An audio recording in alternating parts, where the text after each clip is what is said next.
which is still pretty good from what I see, because it went from about a month ago from 63 to 93, which is like 30 people, which is not bad. When in fact I had 63 people for I think 10 years. And like I tell you guys, I'm not looking to be famous. I'm not looking to obtain subscribers, although I appreciate subscribers. That's kind of cool. Because people could just listen. They don't have to subscribe, you know what I mean? Also, I am not looking to, I mean, I monetize some of my stuff, but I'm not looking to, and I've had it monetized for quite a while, and I've never gotten anything from it, so there you go. I was doing it at the time because I was trying to support the ministry I was involved in. One of the things, and I had little ones at the time, so I was trying to do that too. And, anyway, I'm on my way to work. This is the back area of the ghetto in the afternoon. I have to get to work. If I don't make it, I'll get an Uber Lyft if I don't get there like I should. But I love walking. I really do. Walking is one of my pastimes. I mean, I enjoy the heck out of it. Anyhow, here is Yakima. The other side. The tranquil, this side. Okay. So, I'm going to be getting a YMCA membership so I can work out, play basketball, stuff like that. Curricular activities, extra, I guess that's what you say. That's what I'm going to do. Kind of different when you walk in the back areas. I wish this would have went straight through, but it's warehouses up there, so it can't be done. But like I said, this is the back side. A little different, a little quiet. Anyway, there's a guy I'm seeing on Facebook with feeds and stuff that says he's an ex-pastor. Now, look at this nice little house here. Yeah, nice little hacienda. Anyway, nice driveway. So what I mean by, look at this poor lady here, oh, homeless. And let's look at the back lot with the big gate on it. And all the nice cars. And that tells you why they're in business. They're not in business to help these guys. They're in business to help themselves. And that's the truth. Anyhow,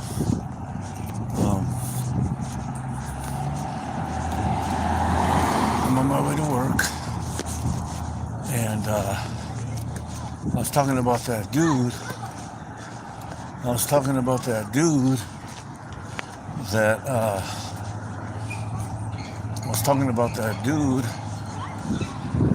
that says he was a pastor, ex-pastor, and now he's an atheist. Which tells you right there from the gate what he really is. You know what I mean? And what he never really was. Anyhow, totally understandable though. Totally understandable. But he's talking about he's going to expose. But it's like, bro, if you expose something, you got to offer something in return. Just like someone who has a drinking problem, such as I. If I quit drinking, I have to fill it with something so I don't resort back to the old lifestyle. You know what I mean? So that's why I'm going to be joining a YMCA. I never liked YMCA.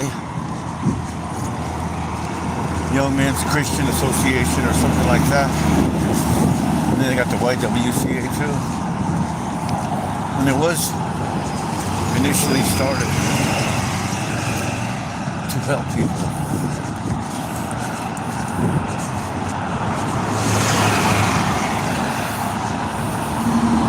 But now it's not. See what time it is. 1:35. Anyway,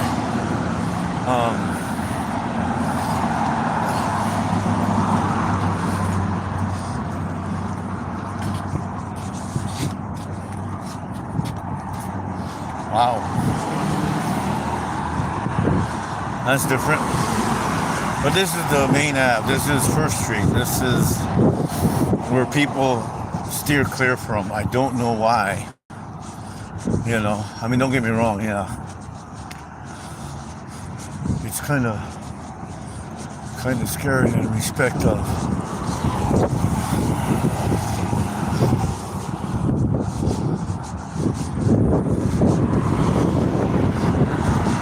It's kind of scary in respect of homelessness.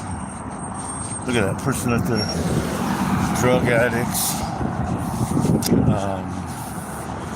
I see prostitution from time to time. Not all the time, but time to time. So I understand. But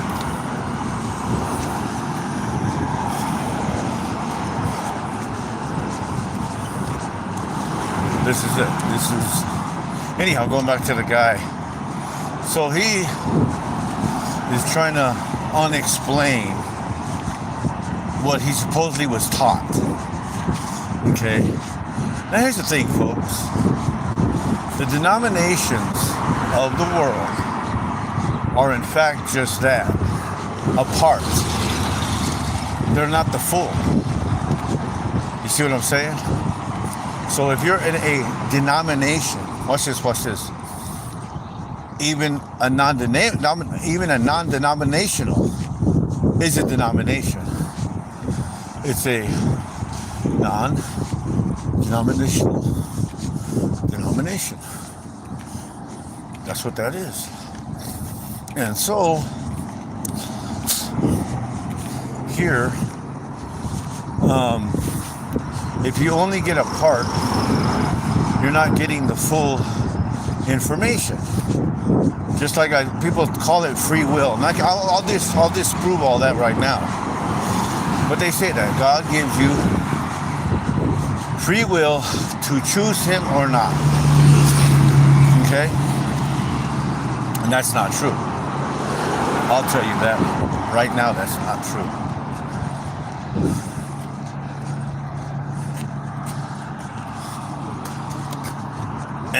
And I'll prove it to you in this respect. You did not have a choice to be born in the flesh, period. You didn't. Okay? That's the truth.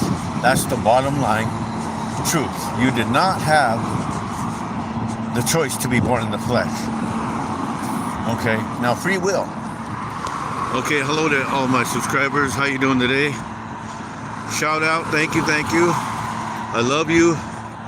Well, I love you too, whoever you are. I can't see really good. I apologize for that. Okay, going back to this now.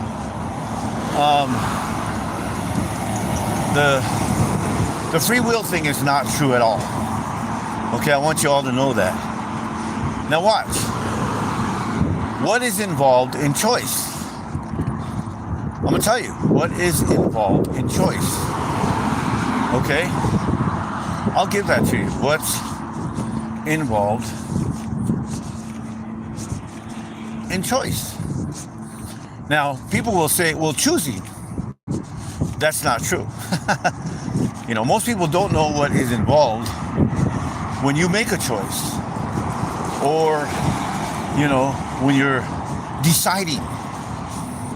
Now watch this. In order to make a sound choice, you have to have the full information of what you're choosing from. That's what you have to have. All right? That's why the fine print is always so fine and small. Because they definitely don't want you to see what trap you're getting into. And hardly anyone reads the fine print until after they're in debt. Like buying a car. You know? There's always something involved. Now, if you don't read everything and get the full information of what you're signing, you are not making a sound choice. Period. So let me say this.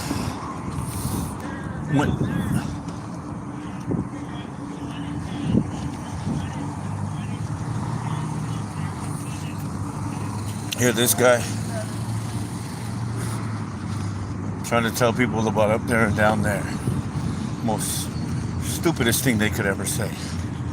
Up there and down there. All right? And he felt like he did something because he sees some broken guy on the street. Let me share a little word with him so I can feel good about myself. That's what it's for. It's not really for that guy, it's for himself. Because if he really wanted to help that guy, he'd get him in his car and take him somewhere where he'll be safe. Anyhow, so going back to this now, you have to have the full information. So what did I do? Well, as a young man, I did read the entire Bible. But I read the entire Bible because I pretty much thought I had to. Okay? Here's the funny thing about it. I never intended to read the Bible. I never did. My first impulse was, hey, it's an old book. It's out of date. Period. It's out of date. I don't really need to read it. I literally thought this, and some of you might chuckle at it, and that's okay. If God is so powerful, what he can do, I'll put it under my pillow when I sleep, and he can seep it into my head. That's what I thought. Okay? So I was never intending on reading it. Now here's the thing, and I'll share this with you. When I was a kid, I was actually scared of demons. Literally scared of demons. The reason being is being around in church, I would see some things and make my hair stand up. And when I sleep, they would attack me, literally attack me. Now, my nightmares, night sweats, whatever you want to call it. Anyhow, night terror, some people call it. And I hated those dreams. Okay? So when I go to the bathroom by myself, I hated it because I was alone. And the bathroom was in a different house, or we were visiting somebody and I didn't know the house. So I would take the Bible in there with me and I would read Psalms. Because I heard the story of David. David was a guy who killed the giant and all that other stuff that went on. And so that's why I read it. So when I read it, there you go. Anyway, when I read it,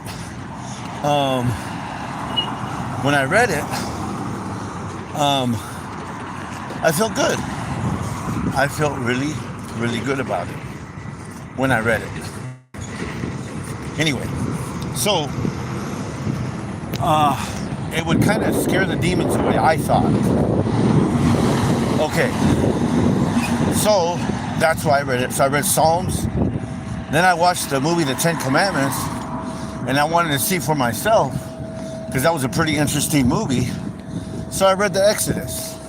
And then I read, as a kid, Genesis, because Genesis was the beginning of everything.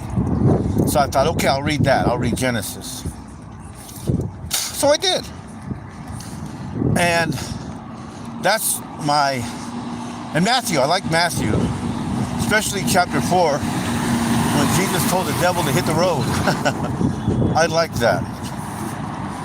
So that was my exposure or my relations to the Bible. So when I got older, I thought, well, I don't have to read it. Well, I ended up reading it. And a lot of the stuff that I was told, I tried finding in there. Like heaven and hell, that kind of thing. You know, I tried to find where it said, if you believe in Jesus, you'll go to heaven. If you don't believe in Jesus, you'll go to hell. I never found that in there. I didn't. There was so many things. Oh, one of the big ones that religious people believed. The reason the black people were cursed. Now, some of you black people that are listening, This is no way to offend you. This is what I was told. Of course, I don't believe it. But this is what I was told. That one of the sons raped Noah while he was naked in bed. So when he got cursed, that's when he became black. And that's why the black people are cursed, which is not true. Now, I experienced that by accident. See this place back here we just passed? That smell brought me back to that, because what they do there is they make apple trays. It's just a bunch of pulp paper, and they squish it to make. So what happens is it goes through a heater. It goes through a heater, and as it goes through the heater, you know, they warm them up and then they're okay. So what happened is that when my hand, because what happened is they send it out and it goes to this, one of the machine's part was broken. So I literally had to reach in there all day and pull out the trays and stack them myself. Well, what happened is, as I'm there, I used to dread this road, believe it or not. I used to dread this road because I applied for food stamps, and right down there is the welfare office. And I hated this road because I thought, I don't want to be on food stamps. That's for poor degenerates. That's for no good degenerate people. You know, so I dreaded coming down this road. Now I got a job, I don't even notice the road anymore. Plus it doesn't have a sidewalk. Anyway, I did this for 6 months straight. Well, not every single day. We got 4 days on, 4 days, or 2 days off, 3 days off. And as I'm doing this, as I'm reaching my hand in there, I went and seen my buddy, one of them, black dude, Jeff. He said, "You're black." And I was like, "What are you talking about?" "Your hand, look, it's black." And I looked, and honestly, because I reached in, this whole part of my hand was actually black. Not black like, well, darker than the rest of the skin. I was like, whoa, because of the heat. I was like, dang, that's crazy. Anyway.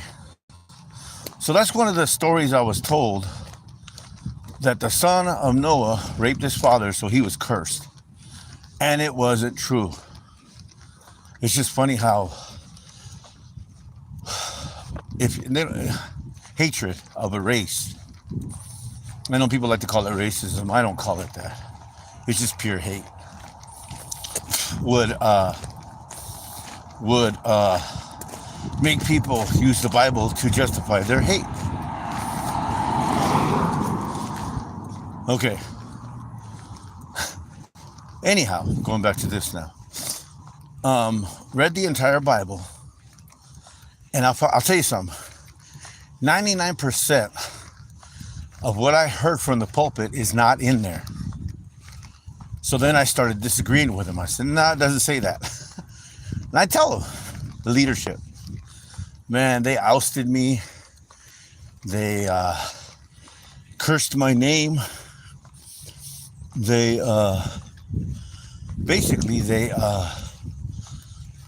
ostracized me, if you will, which was fine with me. I didn't like their fake stuff anyway, if I can say that. Okay, anyway. So I read the whole thing again, and I still continue to read it like I read it the first time, honestly. Okay? And I'll tell you, there is no free will in there. There is none. Okay, just like I told you. You didn't have a choice of being born in the flesh. You didn't have a choice to what gender you are. Now, some of you want to try to change that, and that's cool. That's your business, none of mine.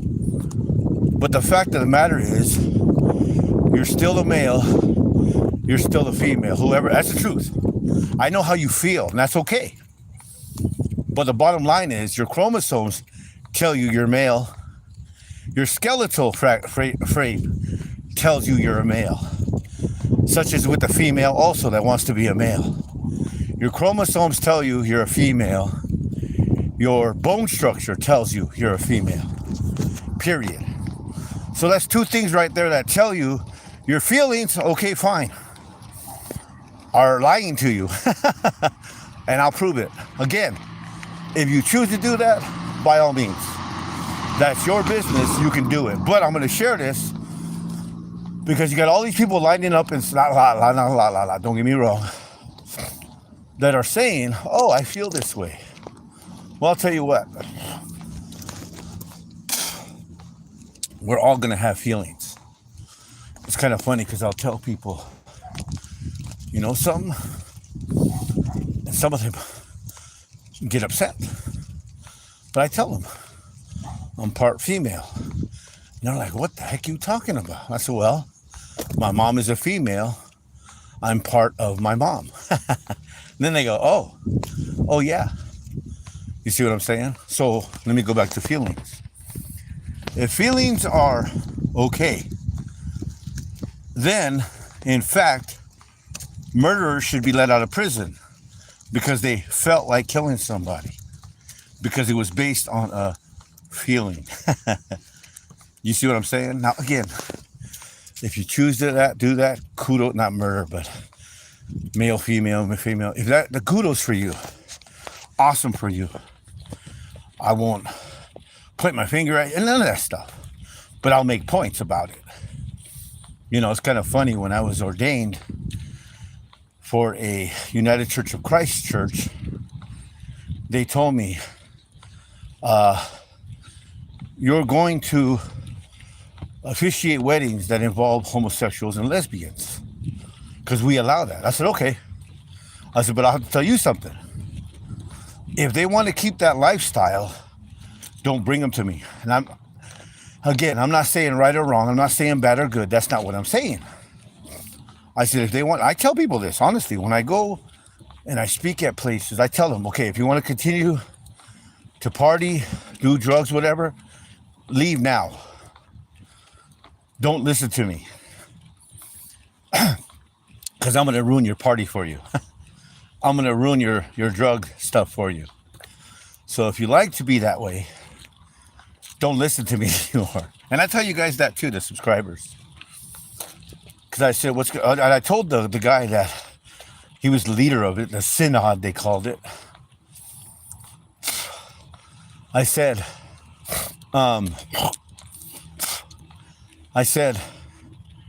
what if they want to keep the lesbian and homosexual lifestyle? I do a 2-week thing of people that get married before I be their officiant. I said, now if they want to keep that lifestyle, don't bring them near me. Because what's going to happen is they're going to get born again and they're not going to do that anymore. So if they want to be happy in that, don't bring them around me. You know? And the dude was like shocked. Well, because it's religion. The UCC, which involves Presbyterians, Episcopalians, because they're dying out, so they had to like team up together because they're dying out. And he was like, whoa, dude, what do you mean? I'm like, okay, you're this leader of a religious organization and you don't know what being born again means? Little scary. Okay, anyway. So,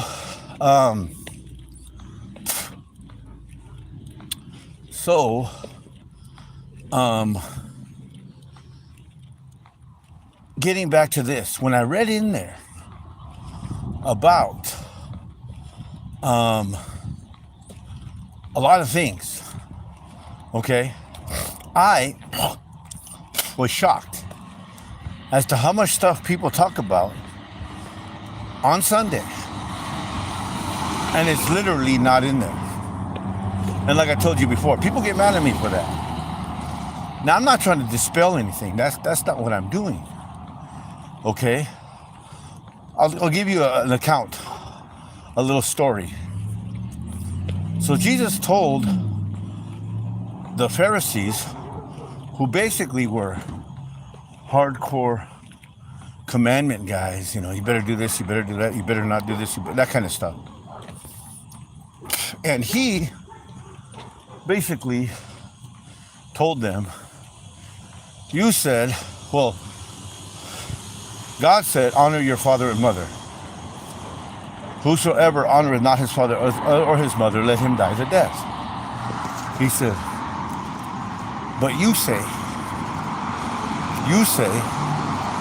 well, if my parents benefit from me, then in fact the roles are reversed, so I can basically dishonor them, and it's okay. Because the roles reversed, so I don't have to honor them anymore. And it's like, what? After all that, it's like, what is up with that? Anyhow, so what happened is that he told them, he said, you make the word of God of no effect by your tradition. You see? And that's what happened a lot. That's what's going on today. People have traded the truth for what they feel the truth is, or what they think the truth is. You see? That's why I tell people, I'll never ever give you an opinion about the Bible. I will never give you my idea about the Bible. I will never give you what I think about the Bible, because then it's a lie. I'll prove it to you right now. Here's what he says. Now, he said this, not me. He said, if you shall ask anything in my name, I will do it. Hello. He said, I will do it. If you ask anything, and anything means anything. That's what that means. Okay? If you ask anything in my name, I will do it. Okay. And so here, that literally explains itself. Matthew 7:7. Ask, and you shall receive. Seek, and you shall find. Knock, and it shall be open unto you. So basically, ask, seek, knock. That's what that says. Okay? I remember standing out here with my buddy Roman one time, and my daughter. We took a picture here. I got the picture too. He worked here, Food Packers. And we literally stood right there chatting, and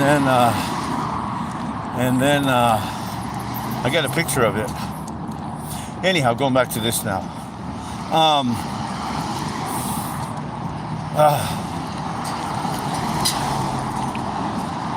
Anyhow, this, it's self-explanatory. It's not hard. See? Man is what makes it hard. Okay? Because they want to get you into their buildings. They want to count you as an accomplishment.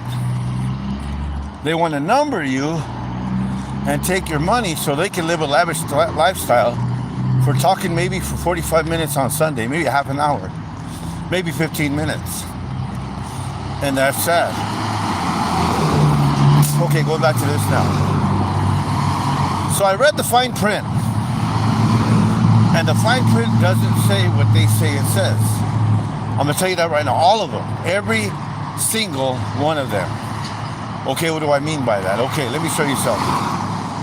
Think of your favorite dish that you love to eat. I'm talking, not the go-to. I'm talking about the one that you just go, man, I love that dish. Think of that dish. Now, I'm a chef, so I can say this. But let's say you knew how great a chef I am, and you decided to ask me to make the meal for you.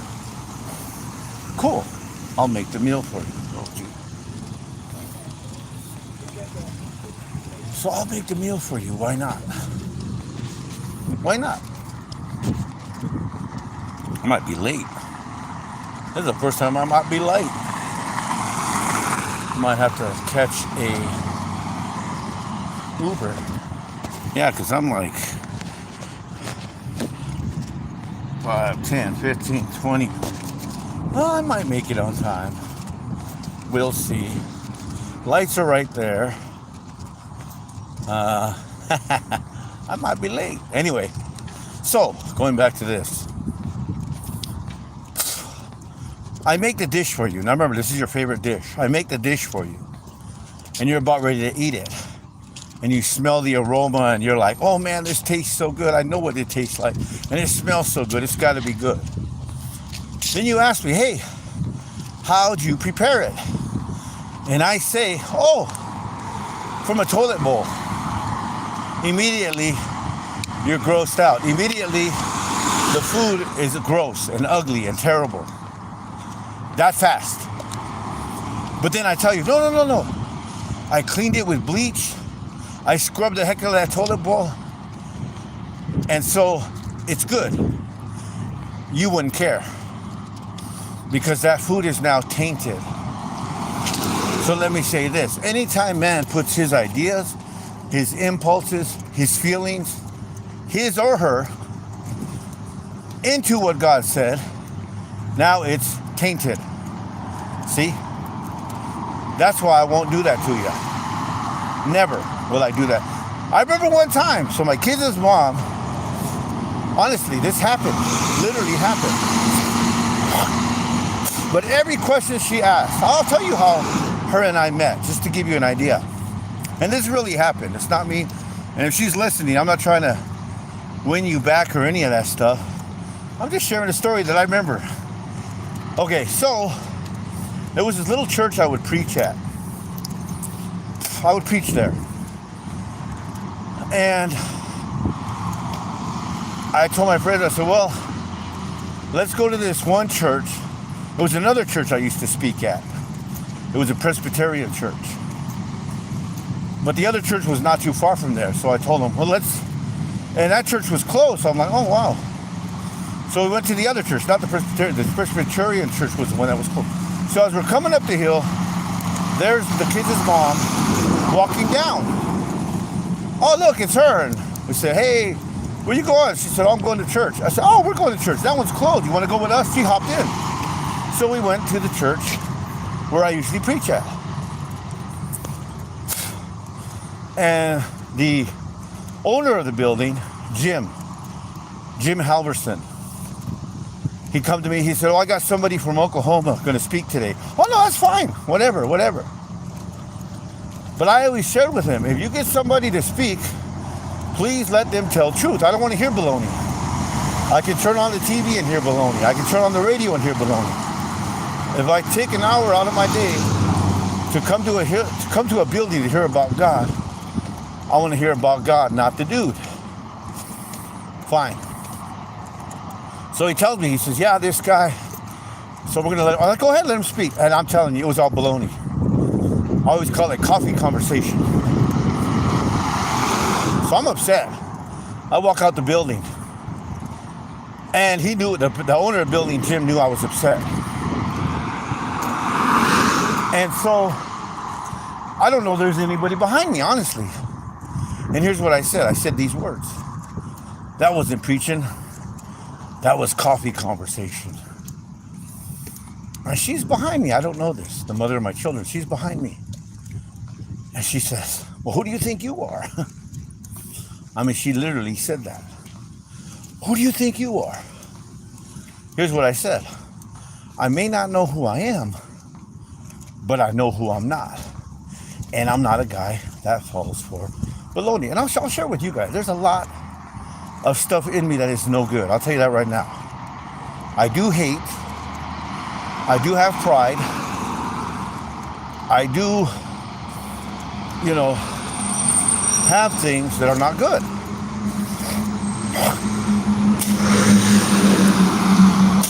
Okay, I want you all to know that. Anyway, going back to this now. I said, and here's what she told me. She said, oh, well, and we were not at all, not even close to remotely being involved at all. And so she said, well, if you can show me out of the Bible what you're saying is true, I'll believe you. I said, cool. And then I looked at her. I said, you got a storm in your heart. And she looked at me like, I'd seen milliseconds from anger to like bewilderment. Like, how the heck does he know what's going on in my heart? And I said, but I'm going to show you two scriptures. I actually showed her three. I don't remember the third one I showed her, but I showed her three. But I said, I'm going to show you two scriptures, and you're never going to be the same ever again. Now, again, this was not my doing. Okay? Like in my own impulses, in my own self, I give a dang what people believe. I really could. I give a dang what you want to believe. I give a dang what you try to believe. Even if you don't believe in something, that's still a belief, believe it or not. If you don't believe in something, that's still a belief system. You believe there's nothing, see? Going back to this now. So as we're walking, the first one I showed her was Hebrews 2:1. Therefore, we ought to give the more earnest heed to the thing which we have heard, lest at any time we let them slip away. Take heed to the things we have heard, not to what we're going to hear, but to what we've heard. And what have we heard? You see? Next, what I showed her.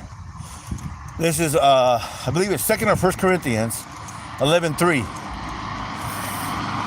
But I fear, lest by any means, as the serpent beguiled Eve through his subtlety, so your mind should be corrupted from the simplicity that is in Christ. And it was like a floodgate, honestly.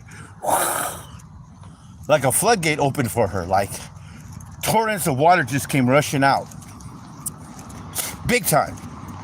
Big time. And she was different. I mean, that instant, she was way different. So, as we studied the Bible together, from then on, everything I said, from the Bible, of course, she took as gold. She did. I think she's following with something else now, but hey, that's her thing. I got nothing to say or do with that. Anyway, going back to this now. She, so I was going back to how I won't tell you anything if I have no idea about it. I won't tell you anything. So here's what happened. Here's what happened. We were going through Hebrews, and it was hilarious because one time she said, well, let's study the Bible. So she's thinking I'm going to open the Revelations or Daniel or one of those. I was all right, let's start in Matthew. And she got mad. Matthew, I don't want to read Matthew. I read Matthew. I know Matthew. I said, okay. We can read something else. So then, and I actually got the picture of it. I come out of the room back there, and I don't know why I always thought it was stairs. It was just a long hallway. But I said, hey, she had her big Bible open. She used to have this big, I think she still has it, this big giant white family Bible. I said, hey, what are you doing? I'm reading Matthew. I said, what happened? Well, I prayed to God. He told me to start in Matthew. I said, the basics. And that's the truth, folks. When things get off kilter, when things go awry, the basics always get you back to the beginning of things, which is nice. That's why he is the beginning and the ending. Because I'll tell you something. There's a lot of things that occur that I'm not a real big fan of. But I know the scriptures that says this. God deals with you as with children, as sons, you know. And he deals with everything that goes on, you know. He does. It says now it's not a spanking, it's not. Many people like to translate that as spanking, and it's not a spanking. I want you to know that. In any way, shape, or form, is it a spanking. So, I better get an Uber. Hopefully I get one. I'll have to cut this off. Maybe not. I'm late. It's not a big thing. I've been late before. Anyway.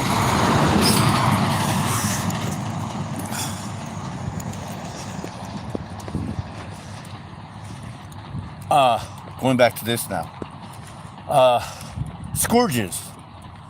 Scourges every son whom he receives. Chastisement, that's what it says. Chastening. Chasten. Okay? Anyway, so we're going over Hebrews. I believe it's chapter 9. And as we're reading it, it's talking about the oracles, it's talking about the ark, it's talking about the cherubims over the mercy seat. It's describing in detail about that. And Paul said this in there. He said, we cannot speak about it particularly, seeing you are dull of hearing. And I read the whole thing. I read the New Testament again and again, and he never ever goes into it. Never. I'm thinking about pertaining to the scriptures. So when she asked me, what does that mean? The cherubims over the mercy seat and all that. And I looked at her, I said, I have no idea. And she looked at me with big deer in the headlight eyes. And she said, you mean to tell me if you don't know something, you'll actually admit that you don't know it? I said, well, yeah. Why would I lie to you? Why would I tell you something if I don't know it? If I don't know it, I don't know it. Period. And she was like, whoa, you will do that. I said, heck yeah, I'll do that. Anyway, that's what I'll do with people that listen. If I don't know it, I won't try to figure it out. I won't come to you with my opinion or understanding. Now watch what happened. I said, okay, here's what we're going to do. We're going to pray about it, and we're going to ask God what it means. And then we'll get an answer. So we did. We prayed. Thank God for the answer and moved on. 3 days later, we got the full answer. And boy, I'll tell you, it's pretty powerful. Anyhow, I won't share that right now. Anyhow,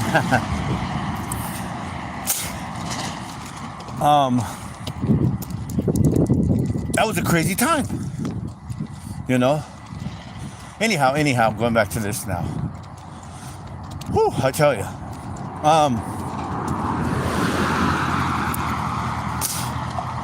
I, again, will only share truth. That's just the way it is with me. You know, I will. You know, it's kind of funny where I work right now. Everybody loves my dang it, I hate when rocks get in my shoes. Don't you hate that? Look at that. That just got in my shoe right now and I took it out. Anyway, I will not share anything but truth to you. And that's the truth. Something like that. Let's see, who said that?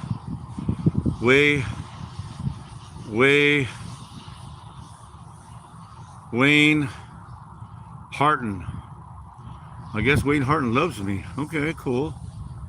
Thank you. I appreciate that, Wayne Harton. Anyway, and again, I got to give you this disclaimer. I'm not here to try to get you to believe in God. I'm not here to get you to join the church. I'm not here to get you to live a better life. I'm not here to try to, any of that. I'm just sharing truth. You want to listen? Fine. You don't want to listen? Cool. You know what I mean? If you got any questions, go in and post them. We'll deal with them head on, whatever the question might be. Nothing is off the table. All right? And to some of my subscribers that actually indulge in alternative lifestyles, again, I'm not trying to say it's right or wrong. That's not what I'm doing. I'm not trying to say it's good or bad. I'm just sharing something, okay? Now, if you have a better point on it, give it to me. You see what I'm saying? Okay, I'll give you an example. I was raised to hate black people. I'll tell you that straight up. I'm not even white, look. Not even close to it. I'm a full-blooded indigenous person. So, my father hated black people, and he really didn't. I seen him, you know, but he raised us that way, to hate black people. Okay? And understandably, I don't. You know what I'm saying? And so here, it's funny how when you're nurtured in a way, it really, really stays with you. It's crazy. That's why in scripture it says, train up a child in the way he should go, and when he is old, he will not depart from it. Training. Okay. And so here, that stuff stays. A lot of that stuff sticks with you. A lot of that stuff just meshes into your DNA, which is crazy but true. And so I had to unlearn a lot of that. I literally had to unlearn it big time. Okay. I mean, one of the ones my dad would tell me was women. Big time.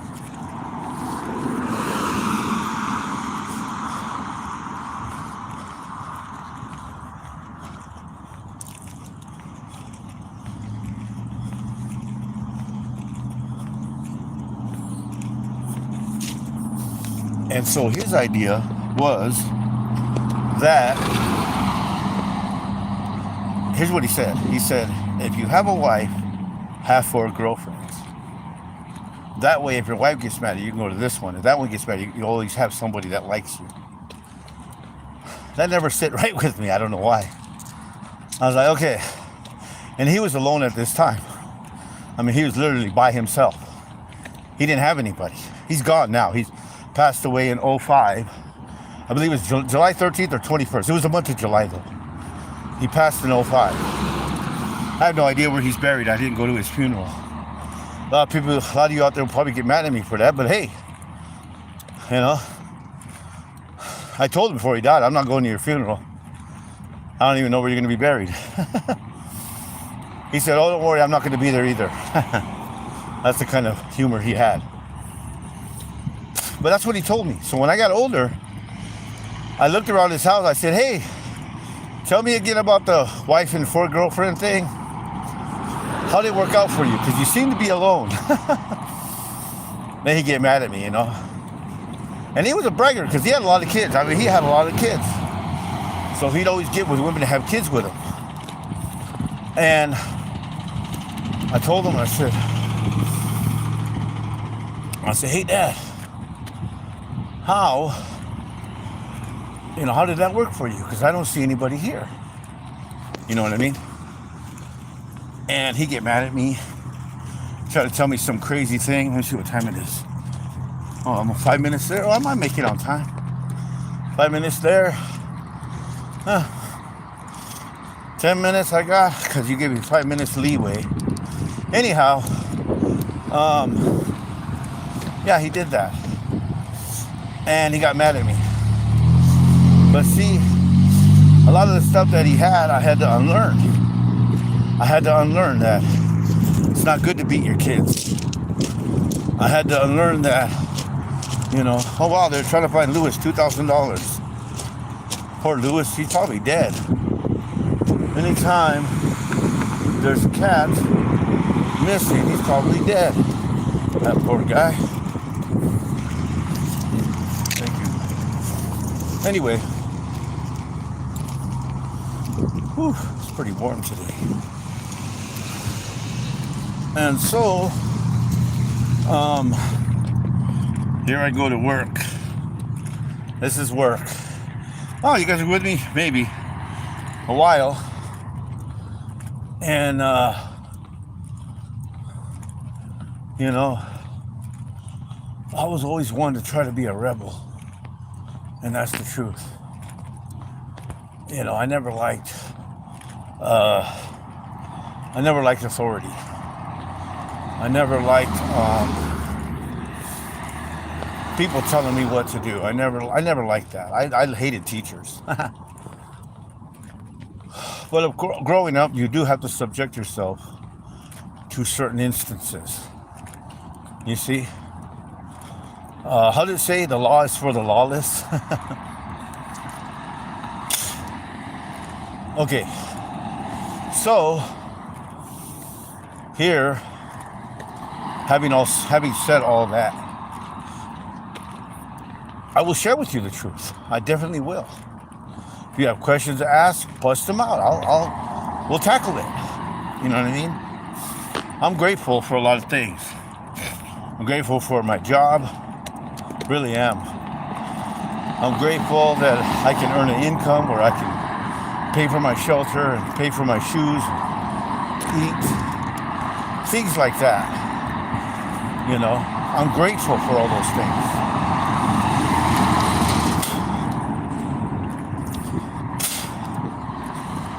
And so, here,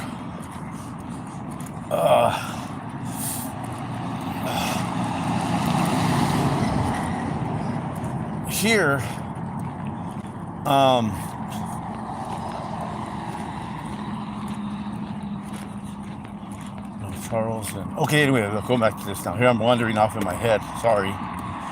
Anyway, pretty grateful that I'm healthy enough to be able to walk to work.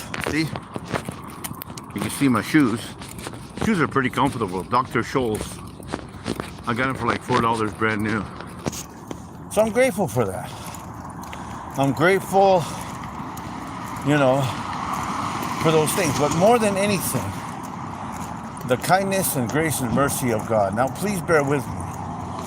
I agree with a lot of you when the argument would arise of, if God is so loving, how come children are dying in Gaza? The flip side of that is the zealots. Well, they need to die, so there's no future terrorists. You know, that kind of argument. And it could go back and forth. I don't watch the videos because it breaks my heart to see children hurt. And you might think to yourselves, okay, well, why is God allowing that? Blah, blah, blah, blah, blah, blah, blah, blah, blah. Well, this country that says they believe in God is doing that. And obviously they don't. You get what I'm saying? And it's hard. I ain't gonna lie, it's hard. Because there are a lot of controversial things that would cause someone to not believe in God. You see? A lot of controversial things to say they would not believe in God. Or that God doesn't care, or all that stuff. No, he does. Just from my perspective, from my own little world, he does. I would not be here right now without his grace and mercy, and that's the truth. I don't share too many stories like that because I call it sensationalism, and I'm not a big sensationalism kind of guy. I'm not. I don't try to get people to believe in something because of some sensational thing that happened. Like I told you in the beginning. Anyway, thanks for listening, guys. I'm almost there. I gotta cut this off so I can, oh, wow. Let's see. Berber, Patep Mim, what the heck is that at? Okay. You say so.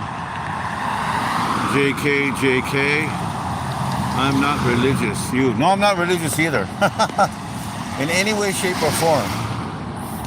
Fact of the matter, thank you for asking that question. If you want to look up what religion is to God, it's actually found in the letter of James, where it says, pure religion and undefiled before God and the Father is this. This is what pure religion is to God. To visit the fatherless and the widows in their affliction, and to keep himself unspotted from the world. That's what pure religion is to God. Isn't that crazy? It's real simple. You know, like through the eyes of a child. I remember my daughter, all my kids actually, but when we lived in North Dakota, you had a lot of fields in the summertime. And we would take them to McDonald's. We didn't let them eat there. We let them play in the play area. The play place. Especially at wintertime because, you know, they couldn't play outside. It's too cold. So they loved it. They loved the play place. So that's what we would do. We would let them live there. I'm sorry. Play there.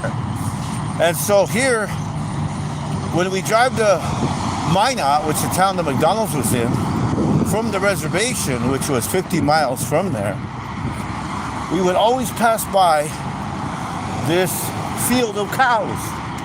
And every time they saw the exact same cow, they got excited. Oh, look, cows, that kind of thing. And, I mean, it was the same cows they saw. The exact same cows that they saw. But they would see it like it was the first time. I remember when my oldest daughter, Jasmine, she blurted out, "Hey, Dad." I said, "What?" "Cows are made of meat." What? Kind of funny. And it was true. Cows are made of meat. So, her version, so then I heard that, I'm almost done. I'm almost there. See, I'm almost to work. Her version of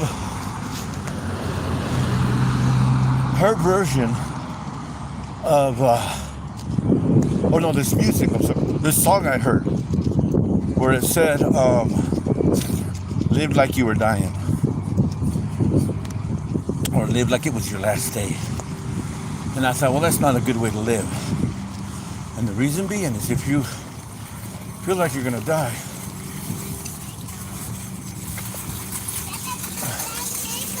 you are in fact going to rush through everything.